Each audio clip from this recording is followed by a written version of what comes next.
انسان کی زندگی میں جو چیزیں اسے بہت زیادہ نقصان دیتی ہیں اور بہت پیچھے چھوڑ دیتی ہیں، دنیاوی معاملات سے لے کر روحانی، اخلاقی، قلبی اور قرب الہی کے معاملات تک کو جو چیزیں نقصان پہنچاتی ہیں، ان میں ایک بڑی چیز غفلت ہے۔ ایک لفظ ہوتا ہے جو ہمیں اکثر سننے کو ملتا ہے کہ آپ کی توجہ نہیں ہے۔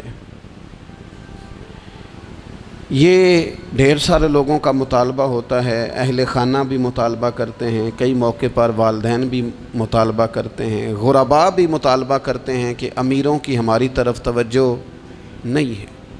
اور یہ بڑی لازمی سی بات ہے کہ کسی چیز پر جب توجہ رہتی ہے تو وہ چیز بہتر ہو جاتی ہے، اور جب عدم توجہی کا لوگ مظاہرہ کرتے ہیں تو وہ معاملہ خراب ہو جاتا ہے۔ یہ جو عدم توجہ ہے اسی کو غفلت کہتے ہیں۔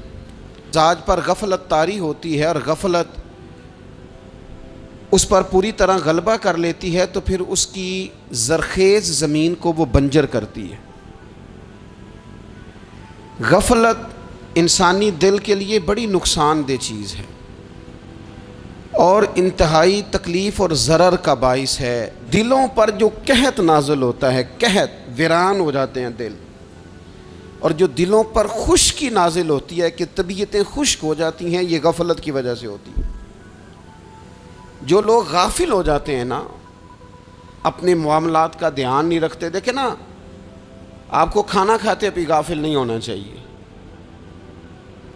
اگر کھانا بھی غیر معتدل کھا لیا جائے تو وہ انسان کی طبیعت کے لیے باعث ضرر بن جاتا ہے، نقصان کا باعث بنتا ہے۔ بات کرتے ہوئے بھی غافل نہیں ہونا چاہیے، کئی دفعہ جملے ایسے نکل جاتے ہیں جو انسان کے لیے پھر شرمندگی کا باعث بنتے ہیں۔ انسان کو غافل ہو کر کوئی کام نہیں کرنا چاہیے، غافل ہو کر، مدہوش اور بے ہوش ہو کر نہیں۔ غفلت دل کو ویران کرتی ہے، طبیعت میں خشکی لاتی ہے۔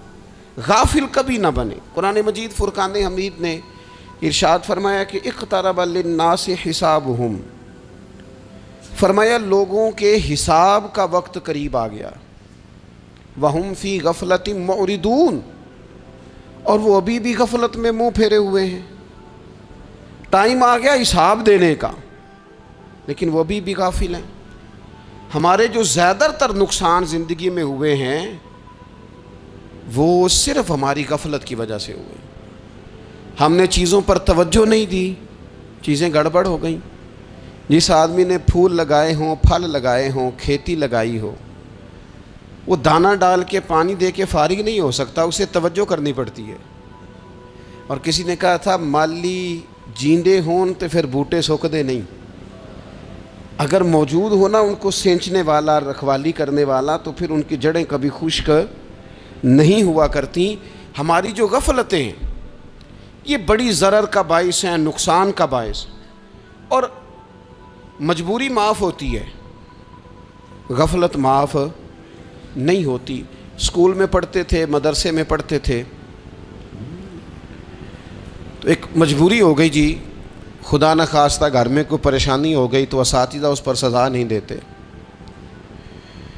کوئی خوشی کا موقع ہے گھر میں، فیملی میں کسی کی شادی ہے، اساتذہ اس پر سزا نہیں دیتے۔ لیکن اگر کبھی پتہ چلتا تھا نا کہ یہ گھر سے تو آیا تھا لیکن مدرسے نہیں آیا، یہ اسکول نہیں آیا، رستے میں غافل ہو گیا، تو یہ بات خوفناک تھی۔ یہ قابل سزا جرم تھا کہ تو غافل ہو گیا اپنی پڑھائی سے، تو گھر سے آیا اور یہاں نہیں آیا۔ غفلت قابل سزا ہوتی ہے، مجبوری کی معافی ہوتی ہے۔ ہمارا آج کل جو مسئلہ ہے وہ غفلت کا ہے۔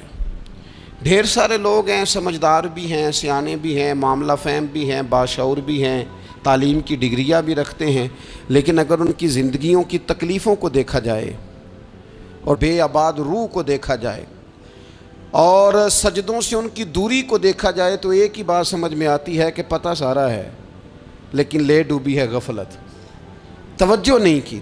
لائق بچہ بھی نالائق ترین زندگی گزارتا ہے، اس لیے کہ اس کے لائق ہونے کے ساتھ ساتھ اس کا توجہ کرنا بھی تو ضروری ہے نا۔ نرے لائق کا کیا فائدہ اگر وہ محنتی نہیں، اگر وہ توجہ ہی نہیں کرتا، اپنا سبق دھیان سے سنتا پڑھتا ہی نہیں، تو جتنا مرضی لائق ہو پیچھے رہ جائے گا۔ اور کئی نالائق ہوتے ہیں، رٹا لگا کے پاس ہوتے ہیں، پر چلو رٹا تو لگاتے ہیں نا، محنت تو کرتے ہیں نا، جد و جہد تو کرتے ہیں۔ کئی نالائق جد و جہد کے باعث آگے گزر جاتے ہیں، اور کوئی اسی چکر میں رہ جاتے ہیں، میں بڑا لائق ہوں، کل پڑھ لوں گا، پرسوں پڑھ لوں گا، ہفتہ تیاری کر کے پاس ہو جاؤں گا۔ اپنی زندگی سے غفلت کا پردہ اٹھائیں، اور غفلت اس کے لیے فیصلہ کرنے کی ضرورت ہوتی ہے، پلاننگ کرنے کی نہیں، فیصلہ کرنے کی ضرورت ہوتی ہے کہ میں نے اب غفلت کرنی۔ ہم نہ جب بھی کوئی پروگرام بناتے ہیں تو منصوبہ بندی شروع کر دیں، منصوبہ بندی نہ کریں، فیصلہ کریں، کہیں کہ میں نے غافل نہیں ہونا۔ غفلت غرق دنیا کا نام ہے، اپنے آپ کو غفلت سے بچائیں۔ آپ دیکھیں حضرت کعب بن مالک رضی اللہ تعالیٰ عنہ فرماتے ہیں، بخاری میں موجود ہے، فرماتے ہیں کہ جنگ میں پیچھے رہ گیا تھا، میرا خیال تھا کل چلا جاؤں گا، گھوڑے اور سواریاں میرے پاس تیز ہیں، مضبوط ہیں، پرسوں چلا جاؤں گا، تیزی سے بھاگ کے میں پہنچ جاؤں گا، میں قافلے کے ساتھ شامل ہو جاؤں گا، لیکن بس تھوڑی سستی ہو گئی، ذرا غفلت ہو گئی۔ آپ فرماتے ہیں جب سب لوگ چلے گئے حضور علیہ السلام کے ساتھ جہاد میں اور میں پیچھے رہ گیا، تو پھر جب چند دن گزر گئے اور محبوب کے واپس آنے کا ٹائم ہو گیا، تو اب میں غور کرتا سمجھتا تو مجھے مدینے میں یہاں بزدل لوگ نظر آتے، اور کون نظر آتے؟ جو منافق تھے، وہ منافق بزدل دکھائی دیتے، یا مجھے عورتیں اور بچے دکھائی دیتے۔ میں پریشان ہوا، حضور واپس آ گئے۔ جنہوں نے بہانے کیے تھے نا منافقین نے، یہ مجبوری تھی اس لیے نہیں جہاد پہ گئے، یہ جنہوں نے بہانے کیے تھے انہیں مل گئی معافی، اور میں نے سچ بولا، میں نے کہا یا رسول اللہ میں غافل ہو گیا تھا۔ اب کہتے ہیں میں نے جب کہا نا حضور سستی ہو گئی تھی، ذرا غفلت ہو گئی، تو بندہ محبوب سے ہی غافل ہو جائے، بندہ وہیں سے غافل ہو جائے۔ جو دم غافل سو دم کافر، سانو مرشد اے ہو پڑھایا۔ جب کہا نا حضور وہ غلطی ہو گئی، کوئی مجبوری نہیں تھی، تو فرماتے ہیں باقیوں کو معافی مل گئی، میرے ساتھ حضور ناراض ہو گئے۔ ایک دن نہیں، 2 دن نہیں، 50 دن حضور ناراض رہے۔ مدینے کی گلیوں نے مجھے پہچاننا چھوڑ دیا، در و دیوار سے مجھے یوں لگتا تھا کہ میں پردیسی ہوں۔ فرماتے ہیں میں مسجد میں آتا تھا، میں جب محبوب کو دیکھتا تو حضور رخ انور پھیر لیتے، اور مجھے پتا تھا جب میرا چہرہ ادھر ادھر ہوتا تو پھر کریم رحمت کی نظر فرماتے۔ فرماتے ہیں 50 دن مسلسل، پھر مجھے حکم ہوا کہ بیوی بھی بھیج دو، میکے بچے بھی بھیج دو، ننہال یعنی تنہا رہ جاؤ۔ فرماتے ہیں وہ میں نے قید تنہائی کاٹی، لیکن شکر اللہ کا یہ ہے کہ میں سچا تھا، بس ذرا بھول گیا تھا، بس ذرا غفلت ہو گئی تھی۔ تو فرماتے ہیں پھر اللہ تبارک و تعالیٰ نے میرے اوپر فضل یہ فرمایا کہ میری توبہ کا اعلان رب نے قرآن مجید میں فرمایا۔ تو غافل نہ بنے کبھی بھی، ہمارا نہ مسئلہ یہ ہے، اور آپ نے ناراض نہیں ہونا۔ ڈھیر سارے لوگ غافل ہو جاتے ہیں، مالدار بھی غافل ہیں، صاحبان علم بھی الا ماشاء اللہ بہت ساری جگہوں پہ غافل ہیں۔ جن لوگوں کو 4 لوگ جاننے لگ جاتے ہیں، کوئی مقام حاصل ہو جاتا ہے، وہ بھی بہت ساری جگہوں سے غافل ہو جاتے ہیں الا ماشاء اللہ۔ غفلت بڑی تکلیف والا منظر ہے۔ جو لوگ سمجھتے ہیں نا میں اب گڈ بک میں آ گیا ہوں، اب میں اچھا ہو گیا ہوں، اب میرے لیے خیر کہا جاتا ہے، مجھے اچھائی شاید یہ مستقل میرے ساتھ رہے گی، تعریف ہی ہوگی ہمیشہ، وہ بھی غافل ہو جاتے ہیں۔ اور یہ غفلت ٹھیک نہیں ہوتی۔ وجہ دیکھنی چاہیے کس وجہ سے انسان کو وقار مل رہا، عزت مل رہی۔ اپنی زندگی سے غفلت کو اتار پھینکیں۔ تھوڑی دیر کی تو غفلت ہوتی ہے، لمبی تو نہیں۔ 2 منٹ کے لیے صرف اس نے ڈرائیونگ کرتے ہوئے چہرہ موبائل کی طرف کیا تھا، 2 ہی تو منٹ لگے تھے۔ لمحوں نے خطا کی تھی، صدیوں نے سزا پائی۔ لمحوں نے خطا کی تھی، صدیوں نے سزا پائی۔ ایک لمحے کے لیے غافل ہوئے تھے اور صدیاں، نسلیں روتی رہ گئیں پیچھے، بچے تڑپتے رہ گئے، اہل خانہ پریشان رہ گئے، ماں باپ ساری زندگی روتے رہے، لیکن یہ 2 منٹ کے لیے۔ یہ غفلت جو ہے یہ بڑی تکلیف والا معاملہ. اپنی زندگی سے غفلت کو اتارنا ہے, غافل نہیں بننا, ہر وقت توجہ اور ساری باتوں پہ توجہ. بعض اوقات لوگ ایک طرف توجہ کر کے ایک طرف سے غافل ہو جاتے ہیں. نہ, توجہ ہمہ پہلو رکھنی ہے.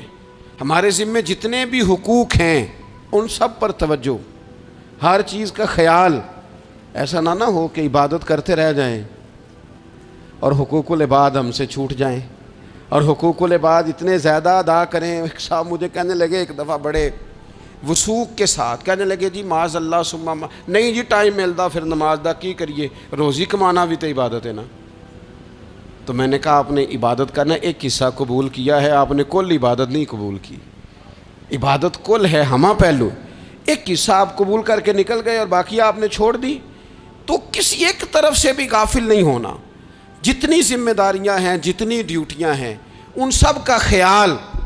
اور جو بڑا آدمی ہوتا ہے, بڑا گھر میں بڑا ہو, قبیلے میں بڑا ہو, علاقے میں بڑا ہو, ادارے میں بڑا ہو, کلاس میں بڑا ہو, جو بڑا ہے اس کی تو ساری آنکھیں کھلی ہوئی ہونی چاہیے. ایک ایک پر اس کی نظر ہونی چاہیے کہ میری کہاں ضرورت ہے, کہاں مجھے اشک شوئی کرنی ہے, کس کے ساتھ میں نے کس طرح محبت کا رویہ رکھنا ہے. غافل نہ بنے.